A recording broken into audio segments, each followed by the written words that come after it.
Ah,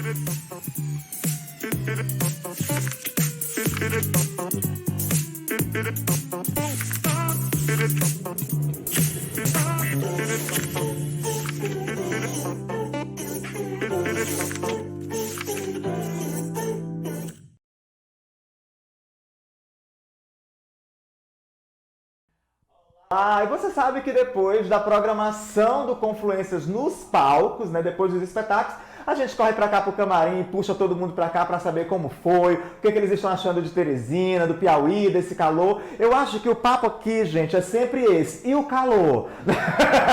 Sabe, a gente não tem como conversar outra conversa com quem vem pra Teresina e diz assim, e aí, tá muito quente? E aí, você tá morrendo de calor? Lá em São Paulo, talvez aconteça o inverso, né? Você tá fazendo frio, você tá com frio. Bem que lá o clima é... Gente, sejam muito bem-vindos. Eu tô aqui com Johnny Salaberg, tô aqui com Cleiton Nascimento. Muito bem-vindos. É um prazer receber vocês aqui no Confluências no Camarim. Obrigado. Obrigado. E vocês acabaram de fazer Buraquinhos ou Vento é Inimigo do Picumã, o espetáculo de vocês, né? E que é escrito pelo Johnny Salaberg. E aí, Johnny, eu já sei que foi escrito quando você tinha 20 anos, né? E que é premiadíssimo. Mas antes da gente chegar nesse lance dos prêmios e do reconhecimento muito, na verdade, muito verdadeiro, né? Muito justo, na verdade é isso que eu queria dizer, um reconhecimento muito justo. Eu vi uma hora de espetáculo. Eu queria saber como você chega em Buraquinhos, assim, sei lá, não sei, sabe, assim, vou escrever uma história sobre isso. Como é que isso surge pra você? Surgiu no momento em que eu estava me formando em contador e eu tinha a necessidade de me aproximar um pouco mais do estudo de dramaturgia para entender a cena em contador. E aí eu acabei me apaixonando com a dramaturgia. E no curso que eu fazia, né, de dramaturgia, me foi provocado escrever um exercício que falasse sobre algo pesado, algum sintoma, alguma doença da sociedade, com um tratamento de leveza.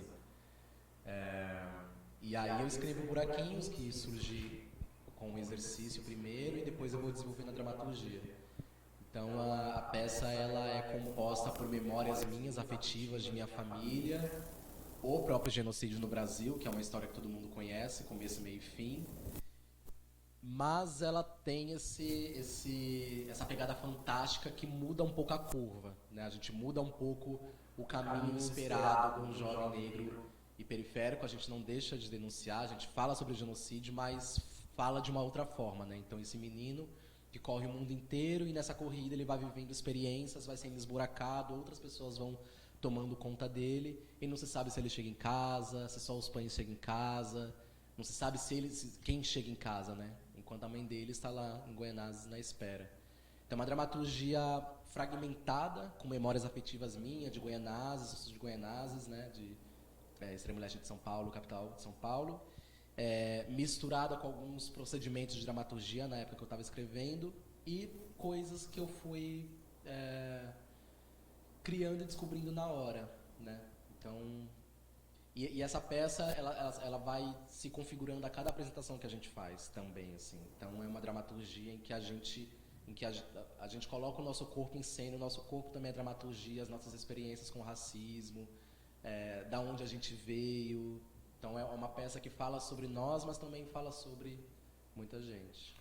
E aí, Cleiton, ele fala sobre as memórias afetivas, né, que ajudaram ele na construção. E você que vem ser intérprete dentro do espetáculo, assim, isso traz também para você memórias afetivas? Por que eu pergunto isso? Porque é um espetáculo que fala sobre o preto, né? E vocês são negros, você é negro. E quando você encena, você também trouxe para dentro do personagem algumas coisas suas específicas? Sim, é bonito, né, que é uma peça feita por um parceiro preto, periférico, porque muita coisa que ele diz ali. E foi também a minha infância, né? Então aquela primeira cena de Réveillon, quem não tem a vasilha azul que ficou com restinho de comida no dia seguinte? O cachorro roendo o osso que comeram, sabe? Então essa festa que ele traz pra peça, eu também vivi essa festa, sabe? Então é um pouco de todo mundo, né? E tem uma coisa muito bonita que eu amo a parte que ele fala da mãe que pinta as unhas, né? Sim, essa parte eu vi. Manicure. Nem via essa mãe pintando as unhas com esmalte vermelho. Então, com certeza, assim, é sobre a vivência dele, mas fala de muitas atitudes no Brasil. E esse momento do desabafo que a gente leva pra cena, né? O desabafo do racismo que a gente viveu na sociedade. É uma hora que a gente traz o nosso, né? Se fosse outro ator na parte do Johnny, seria um outro desabafo, uma outra vivência. Eu acho muito lindo isso na peça, essa abertura que tem pra gente trazer um pouquinho do nosso, sabe? E olha só, gente, deixa eu dizer uma coisa pra vocês. O Cleiton Nascimento, curiosamente, é piauiense. E aí voltou pra terra dele com esse trabalho, né? Mostrando para os conterrâneos dele esse trabalho. Agora deixa eu te perguntar uma coisa. O que você tem de piauiense? Você tem assim, moleza depois do almoço? Ah, então ele é piauiense, né? Coisas que eu sei que se estendem, né? O criado em São Paulo a vida toda. Então a Cruzódia já é a porta de São Paulo, sabe? Mudou. Mas a admiração pela natureza, o prazer de receber as pessoas através da comida também, o afeto no olhar, a alegria de estar com as pessoas, de povo, de ter gente ao redor. São coisas que eu sei que a minha formação piauiense deixaram no coração, sabe? E ficar super acostumado com o BR Obró, né? O Calusa. Porque vocês chegarem em meio ao BR Obró, para quem está assistindo a gente aí que não sabe o que é o BR Obró, corresponde às sílabas finais dos meses de setembro, outubro e novembro, onde o calor tá queimando aqui em Teresina, e os meninos já sentiram isso, né? E, gente, mas sim, Cleito, aí você sai do Piauí, vai para São Paulo, vai com família, e quando surge essa necessidade de ser artista, de representar, de se expressar por meio do teatro? Eu não sei muito bem assim, meio que acontece, né? Lá em São Paulo eu cresci numa periferia da Zona Sul, que naqueles anos 90, como você também vivia isso, que é esse embate polícia-ladrão, seja lá o que for polícia, seja lá o que for ladrão, na rua, na tua frente. Então minha mãe, ela inteligentissimamente percebeu que eu poderia começar alguma atividade para eu não ficar apenas brincando nas ruas. E ela coloca no teatro. E eu não sabia nem que existia teatro, não sabia nem que isso era uma função de trabalho, uma função social, não sabia. E eu pego muito amor por isso. Eu sou muito grato à minha mãe por ela ter tido esse tino, que eu acredito que é a coisa que eu melhor sei fazer, assim, aos meus 33 anos, sabe? E aí é isso, gente. E parece que é um bichinho que pica mesmo. O Simeone teve ontem aqui, o Simeone falou que foi aos 6 anos, quando ele foi fazer uma apresentação de dança portuguesa na escola, que abriu a cortina, que ele viu aquele mundo. Ah, é isso que eu quero pra mim. Johnny, a peça já existe há quanto tempo? A peça existe, eu escrevo em 2016, então escrita há 5, mas encenada há uns 3, 4. E nesses 3, 4 anos, como o público tem recebido isso? E o público branco, né, principalmente, como eles têm recebido isso? Porque é um socão, né? A peça, ela acho que ela funciona justamente porque ela fala sobre uma doença social, mas não da maneira como a gente está acostumado, que é esse derramamento de sangue, que são jornais noticiários, que é uma Cidade Alerta da Vida. A gente conta uma história. E no contar uma história, a gente vai para muitos lugares, né? Então, o público, ele se difere também de muitos espaços que a gente passa. Então, lá em São Paulo, a gente percebia que tinha um choque da branquitude e um agradecimento da negritude. Em outros espaços, um estranhamento de, nossa, qual é o teatro que essa galera está fazendo lá em São Paulo e que chega aqui. A gente foi para o sul, né, Florianópolis, que é uma das regiões mais racistas do país, e foi curioso fazer lá Buraquinhos, porque eu lembro, né, depois que a gente fez a apresentação, ficou assim uns 15 segundos em silêncio. E aí, aos poucos, os aplausos vieram, porque realmente acho que a peça chegou lá de uma forma muito impactante, que não é talvez o que a gente conheça por aí, né? Como a peça tem essa pegada mais fantástica, a gente traz um outro tratamento. Mas é de muito agradecimento das pessoas negras se reconhecerem no palco, de se falar sobre isso, né? Sobre o genocídio, e um choque da branquitude, ao mesmo tempo um agradecimento pela poesia, que arrisco dizer, de pessoas que não entendem de fato a peça, né, ficam encantadas da maneira como a gente faz a peça e ficam encantadas mais com a poesia do que com o que a gente está falando. Então é diverso, assim, o público é... Cada lugar, até em São Paulo, cada lugar vai um público diferente, porque o público depende do espaço. Então, se a gente está no centro de São Paulo, numa unidade do Sesc, é um tipo de público. Mais pessoas brancas, provavelmente, menos pessoas negras. Se a gente está na periferia, isso muda totalmente. Quais vivências dessas pessoas, né? O que elas fizeram aquele dia? Quantos leões elas mataram aquele dia para poder estar no teatro? Então, isso tudo reverbera, assim. Olha só, gente, eu quero dizer pra vocês que a gente tá aqui mantendo todos os protocolos sanitários, tá bom? Galera vacinada, tá bom? Então por isso que a gente tá aqui uma distânciazinha razoável da gente. E quero dizer também que se por acaso vocês estiverem ouvindo esse som que tá saindo aí, é porque tem confluências no Teatro Quase Setembro, na Escola de Dança, tem confluências no Espaço Osório Júnior, em São Paulo, tem confluências no Brasil inteiro. E agora tá começando o primeiro festival de performances Confluências, Corpo Político e Tecnologia. Então a gente vai ouvir aí algumas coisas da galera que está se apresentando e depois vocês vão lá ver, né? Porque é piauiense se apresentando, foi só a galera do Piauí. Gente, mas aí a peça, 3, 4 anos, mas aí já vem muita coisa, né, da peça, assim, muita coisa bacana. E quando eu estava lendo sobre a peça, sobre o que a peça ganhou e tudo, eu sempre li assim, Johnny Salaberg ganhou prêmio de dramaturgia, e se consagra o primeiro negro a ganhar esse prêmio. Né? Naruna, o prêmio de direção, acho na PCA, não lembro, vocês vão me dizer, e a primeira diretora negra. Então, assim, vocês rompem, né? Quebram uma barreira importantíssima. Queria que vocês comentassem sobre isso. É bonito ver acontecer, né? Porque ninguém imagina isso. A gente não faz teatro para ganhar prêmio, né? Vamos fazer aqui essa peça para ver se a gente ganha o prêmio do céu. Não. A gente passava horas ensaiando no galpão do centro CCSP, Centro Cultural de São Paulo, né? Horas, a gente não via nem a luz do dia passar, assim. A gente pensou em muitas coisas, realmente, mas não pensamos em prêmios. E eu lembro que no começo foi impactante pra gente, né? Caramba, Naruna se torna a primeira diretora preta, o Johnny, o primeiro negro preto indicado nessas premiações todas, que legal. Mas ao mesmo tempo também suscita uma pergunta que eu fico pensando assim, que bonito que a gente quebra essa barreira. Mas será que em 70 anos não teve nenhuma preta excelente diretora no teatro? Será claro que teve, né? Teve.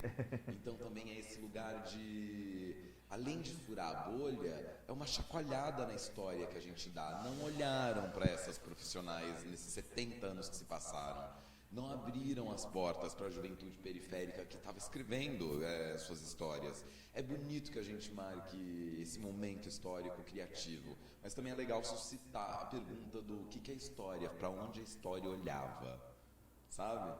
É isso que me movimenta, assim. Bacana, gente. Gente, eu vou pedir, como a gente tá com o som do Festival de Performance quase aqui dentro, só para vocês falarem mais pertinho do microfone, tá bom? E olha, a gente tem um quadro aqui desse programa que chama Responde ou Seduz, tá? Eu vou fazer... eu vou fazer uma pergunta, se você achar assim, se eu responder a verdade, eu vou me comprometer demais. Então eu vou seduzir, tá bom? Já teve gente que seduziu aqui, tá? Quero só dizer isso.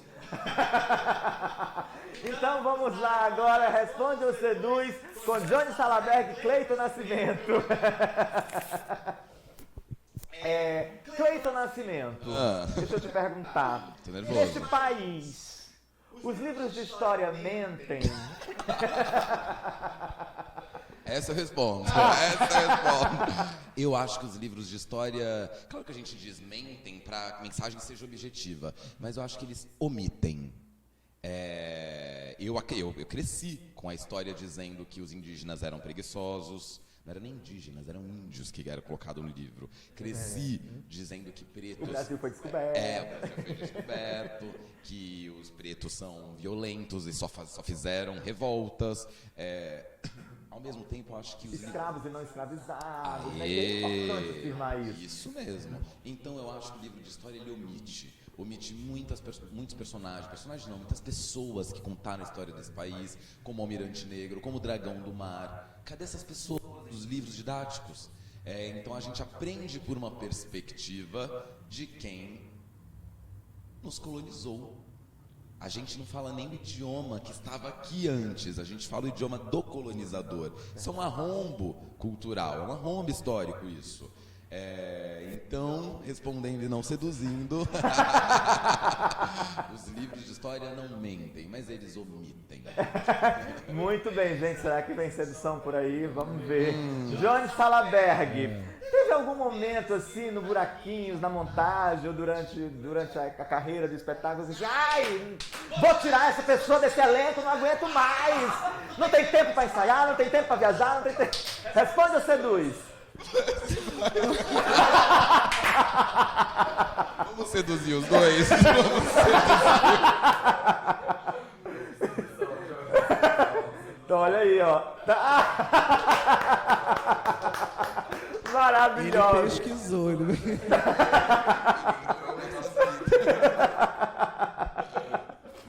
Gente, mas eu li também que o Buraquinhos ele faz parte de uma trilogia, acho que ele é a segunda peça dessa trilogia desse coletivo de vocês.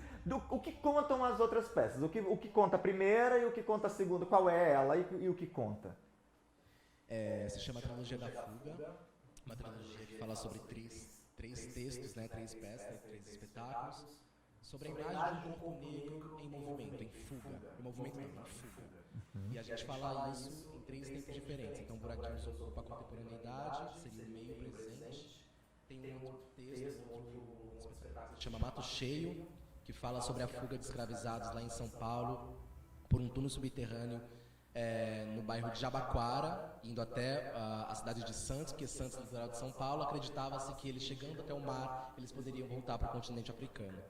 E isso é um fato real. Buraquinhos, que a gente já conhece, o genocídio da população negra, então esses capitães do mato, lá no Mato Cheio, se contemporaneizam para os PMs no Buraquinhos. E aí tem a terceira que eu escrevi, que ainda não está montada, que é o Parto Pavilhão, que aí já vem para a perspectiva da mulher em cárcere e mãe. Então, como que é a realidade dessas mulheres que entram grávidas, parem os seus filhos dentro da cadeia, toda aquela situação insalubre pro crescimento de uma criança, e depois de 6 meses elas são obrigadas a entregar para a família, ou se não tiver família, o juizado de menores. Dentro também de um fato que aconteceu no noticiário, em 2009, na penitenciária de Butantã, quando 10 mulheres fugiram pelo portão da frente com seus bebês no colo, e ficou conhecido como a fuga dos bebês. E 6 dessas mulheres foram encontradas e 4 nunca mais foram encontradas. Então, pegando 3 tempos, né? Mato Cheio passado, Buraquinhos presente e Parto Pavilhão o futuro. E aí é que tá. Como é que eu vou construir essa distopia de um corpo negro em fuga no futuro? Eu como artista, não quero criar essa distopia, né?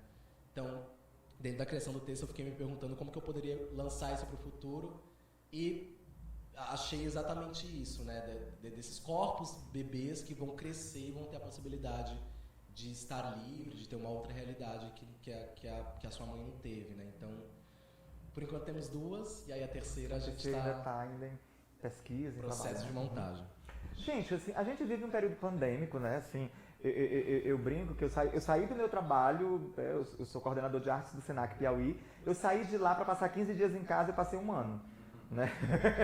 Passei 1 ano, assim, foi uma loucura, né? 1 ano deitado. Quando voltei a trabalhar presencial, eu tive que reaprender a caminhar. Mas, assim, a gente vive esse período pandêmico, e aí o que eu queria saber de vocês é o que vocês esperam do teatro do futuro, sabe? Como vocês pensam Buraquinhos nesse futuro que mantém a gente ainda distante, que mantém a gente ainda sem abraço, que mantém a gente ainda, sabe? O que vocês esperam desse teatro do futuro? O que vocês pensam sobre esse teatro do futuro? Eu acho que muita coisa vai mudar.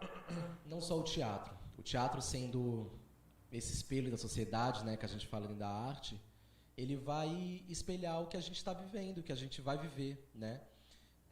Acredito que depois da pandemia a gente vai dar valor, ou pelo menos se relacionar com algumas coisas de um modo diferente. Então eu acho que eu só consigo vislumbrar um teatro que fale sobre o seu tempo. Não podemos mais falar sobre um tempo pré-pandemia, depois que mais de 500 pessoas morreram no Brasil, sendo que já tinha vacina e tudo mais. Então, como que isso vai dar... Como que vai ser essa diáspora, né? Como que as consequências depois disso vai introduzir dentro das criações, né? Vai introduzir dentro dos corpos, das narrativas, das histórias que a gente vai contar, do governo atual que a gente está, né? Então eu acho que eu vislumbro um teatro que fale sobre a sua realidade, que fale e que também dê um passo em questão a acesso, né? Em questão a particularidade financeira, a importância, né? Um Brasil que nunca olha para os seus filhos artistas, que nunca olha a arte, que é o maior movimento assim dentro do país, saúde mental de tudo assim. Mas estamos no caminho, passo a passo, a gente chega lá. Vocês vão falar um pouco sobre o Confluências do Teatro Brasileiro, que é esse evento que vocês estão fazendo parte, né? Dentro da grade de programação de espetáculos. Principalmente você, Cleito, assim, que é piauiense, aí vem para sua terra, né? Apresentar isso, eu acho que isso é uma satisfação maravilhosa, quero que você comente também. Mas comentar também, assim, sobre o evento, sabe? Assim, sobre colocar Teresina, né? Agora os olhos se voltarem para Teresina nesse evento que traz, né? Vocês viram oficinas, mesas debatedoras, né? Espetáculos de outros lugares que aportam em Teresina. Como vocês veem essas iniciativas? Primeiro que cara, assim, é uma realização de um sonho, eu sempre esperei esse dia. Assim, que maravilha! Eu vou ao Piauí, um dia eu vou levar teatro lá, com os meus parceiros, vou conhecer o teatro deles, e a gente vai se construir. Então, não achei que seria tão cedo, assim, então eu fico feliz. E eu acho muito importante que aconteçam movimentos como esses, porque fazer arte é intrínseco a quem é humano, a quem está vivo, é intrínseco. Só que pelos olhares do capital espalhados pelo Brasil, os olhos se viram sempre ao mesmo eixo.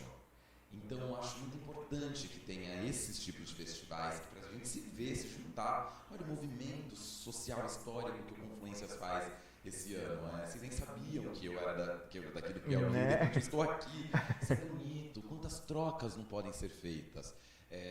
A gente acaba ficando muito refém do olhar dos grandes nomes, das grandes instituições que podem fazer essas travessias. E aí quando a gente vê que, caraca, a galera do Piauí tá convidando a gente para ir, poxa, olha um buraco que se faz na bolha desse fluxo que a gente sempre vê, de onde vêm as peças, de onde são feitos os filmes, onde gravam as séries. A gente fala, olha, de fato, como todo mundo já sabe, muita gente boa e ser humano faz arte. Por que a gente não se conecta? Será que é um plano que está nas nossas mãos, né? Então é bonito, além de artisticamente potente, é socialmente forte, é politicamente forte, é reestruturante para o público, para o artista, para as organizações. Aí a gente chega aqui e descobre que Teresina é um polo maravilhoso de dança. Vamos ganhar o mundo, assim, vamos fazer a nossa revolução, sabe? Isso aqui é a alegria de... E daqui a pouco você vai ver também que Teresina tem maravilhosos performers, né, aqui no festival de performances, Confluências, Corpo Político e Tecnologia, que está acontecendo agora. Gente, queria lembrar você que amanhã é o último dia de Confluência, a gente já está morrendo de saudade, mas amanhã, pela manhã, às 9 da manhã, a gente tem a mesa com Silvério Pereira falando sobre teatro LGBTQIA+, perspectivas e desafios. Quem vai conduzir essa mesa é o Datan Isaká, tá, gente? E aí, à noite, a gente tem o Silvério Pereira também no palco com BR Trans. E tem Confluências no Camarim, às 9 horas, e um show de encerramento lindíssimo com as Fulô do Sertão, logo após o Confluências no Camarim, tá bom, gente? Então não perde. A entrada é gratuita, gente. Então, assim, claro que a gente tá tomando todos os cuidados, então ingressos tiveram que ser reduzidos. Então a gente aconselha que vocês estejam 1 hora antes para recolher o ingresso de vocês, para que ninguém fique de fora, tá? Porque a lotação foi reduzida do teatro, tá bom, gente? Então venham ver, prestigiem, tá lindo, não tá, gente? Maravilhoso. Maravilhoso. Ó, gente, assim, aqui tem outro quadro nesse programa. Vocês já se olham assim, ai meu Deus. Tá só uma bola aqui, né? Mas tem outro quadro que se chama Fala na Cara, tá? Eu tenho 3 nomes aqui. Gente, Eu tenho 3 nomes aqui, tá? Não sei o que vai sair pra vocês hoje. Ontem saiu só coisa boa, não foi, Irlan? Queria, inclusive, mandar um beijo, gente, assim, pra equipe técnica do Confluências, está aqui, o Irlan Kupfer, o Rodrigo Serra e o Leandro Soares, né, que estão aqui por trás das câmeras ajudando a gente. Pois é, ontem saiu só coisa boa. Vamos ver aqui se vocês vão ter sorte, tá bom? Nervoso. Então, é um pra cada um, tá bom? Quem vai responder primeiro? Vamos definir. Johnny. Ok, Johnny. Johnny. Aí, Johnny, você fala pra essa câmera aqui, tá? Ok. Tá bom? Olha, Johnny, você vai falar na cara de Ruth de Souza. Ai, a maior alegria de falar na cara. Não tive essa felicidade, mas se eu tivesse, Ruth de Souza é uma referência ancestral, baobá da nossa história dentro do teatro, né? Ruth de Souza começa a fazer teatro no Teatro Experimental do Negro de uma forma muito social, né? Que teve que ser, era o Urso alguma coisa, um prêmio de cinema.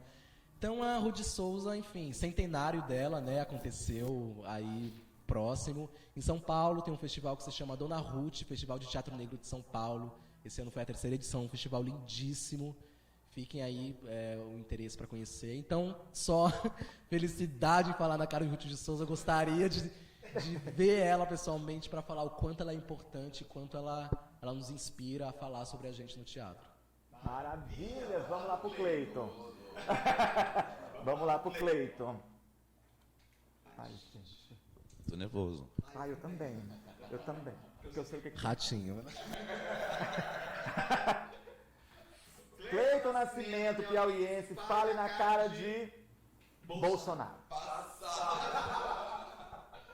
Eu gostaria de nem ter que falar nada. Não ter que falar nada. Porque você dá uma rebanada, nossa, né? já ultrapassou os limites do ético e social. Mas vamos lá, eu quero viver, vamos falar na cara. Senhor presidente, num país que tem fama de décadas de ser potente em vacinação de massa, Oswaldo Cruz é brasileiro. Como deixamos que mais de 500 mil pessoas morressem num país que é pioneiro em fazer vacina, num país que é pioneiro em vacinar a massa? A população inteira desse país tem tamanho continental. Isso nunca nos foi um problema. Se tornou dessa vez. Senhor presidente, não é uma fraquejada ter uma filha do gênero feminino, não é uma fraquejada. A gente acabou de falar de Ruth de Souza, a diretora desse espetáculo é uma mulher preta competente. Tivemos uma primeira presidenta competentíssima nesse país também. Então as mulheres fazem muito pela continuação da história desta nação. Senhor presidente, os assuntos que merecem seriedade precisam ser levados a sério. Desde o início da chegada do HIV no Brasil, não se morreu tanta gente enquanto, no período de que 2 anos, morreu-se na pandemia. E um comentário do senhor conecta ao uso da vacina às pessoas com HIV. É aplaudir a falta de logos, a falta de conhecimento, é aplaudir a ignorância. E num país tão grande, já com muitas dificuldades da educação, é um desserviço para todos. Senhor presidente, eu poderia ficar aqui falando muitas coisas durante muito tempo, mas eu tenho ânsia por viver. Então, fim. Olha só, gente, foi um prazer imenso receber vocês aqui no Camarim do Confluências. Imenso mesmo, vocês são gigantes. O espetáculo é lindo, o espetáculo merece todos os prêmios que recebeu. Vocês merecem o local que vocês estão pelo trabalho que vocês fazem, tá, gente? Assim, foi um prazer recebê-los no Confluência, em Teresina, no Teatro 4 de Setembro. Muito obrigado. E a gente agradece, muito maravilhoso estar aqui com vocês. Obrigado ao Confluências do Teatro Brasileiro. Vida longa, programação até amanhã. Cara, Johnny, programação até amanhã. Tem que colar, gente, porque a gente sabe que os patrocínios só são feitos se a gente tiver presença e conteúdo e a coisa estiver rolando. Então, para que essa primeira edição da Confluências cresça e seja um grande festival de Teresina, né, tem que colar. Aproveita que é de graça, bota a máscara e vem. Gente, obrigado. E agora a gente se joga no primeiro festival de performances, Confluências, Corpo, Política e Tecnologia. Obrigado, gente. Obrigado, prazer estar de volta. Um beijo. Mua.